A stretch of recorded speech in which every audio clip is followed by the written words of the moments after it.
Блокада Ормузского пролива в субботу переросла в беспрецедентное обострение ситуации. Два артиллерийских катера иранского корпуса стражей исламской революции открыли огонь по танкеру, проходившему через пролив, сообщили британские военные. Это произошло вскоре после того, как Иран вновь взял под полный контроль этот жизненно важный водный путь и намерен сохранить его, пока США не снимут блокаду с иранских портов.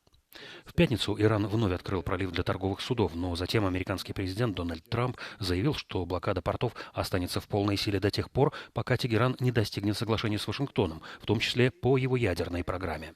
Примерно пятая часть мировой нефти проходит через Ормузский пролив, и дальнейшие ограничения еще больше сократят и без того нарушенные поставки, что вновь приведет к росту цен.